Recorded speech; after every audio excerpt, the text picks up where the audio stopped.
Come with me to Harry Potter Visions of Magic in Singapore. This is the interactive exhibit at Resorts World Sentosa. So we start with a little map of what you'll be exploring, which is basically the Harry Potter universe. Then you'll go into a room where you do a quick demo of how to use the wand, which everybody gets and you'll have throughout the whole experience. And then you get on the night bus, which is really cool. You actually get to go inside of it, and that leads you to the first stop, Grimmauld Place. Here you can really start to play around with the wand. So essentially you just look around, try and spot the symbols, and point, and it really is that easy and pretty fun to find the different ways you can interact with the room. Like here, if you point the wand, it basically illuminates Sirius Black's family tree. Okay, then the next area you walk into is the Ministry of Magic. This room is cool because the projections on the wall will change every now and then to represent the different ministries around the world. And you can even make a quick call in the iconic red telephone box. Next stop, the Hall of Prophecy. This one was a really fun visual experience because of the way all the lights and the mirrors make it feel like you're in such a huge space. Next up, we're in the Chamber of Secrets, which again, you'll use your wand to uncover that message, enemies of the air beware. And this, I think, was one of the coolest things, which is when the door unlocks, the basilisk. It was definitely movie accurate. And it actually opened, and we got to step through it. In the actual chamber, you see these giant basilisk heads, which you can interact with. You even see it moving through the sewer grates, which is really cool. And of course, you can do the Tom Marvolo Riddle anagram spell. And these settings are full size, so it really does feel like you're in that scene of the movie.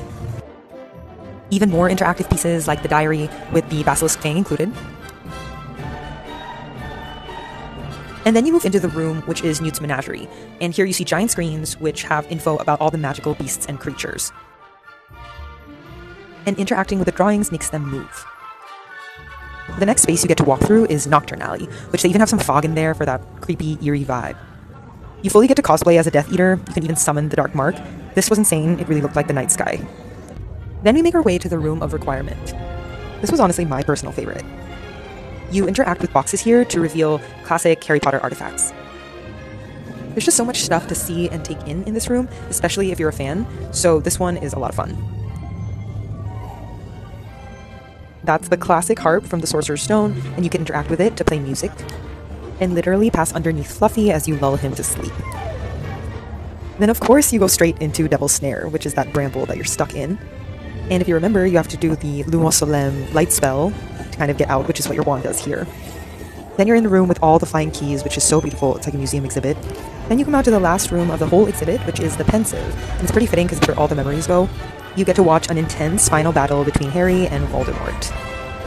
And then you get to enjoy the view of fireworks from the Hogwarts parapets, which feels so much like the ending of the movies. The whole experience was so much fun. My family really loved it. Then you remember you're not actually in the wizarding world, you're in Singapore, so you exit through the gift shop and cap it off with a nice cold glass of butterbeer.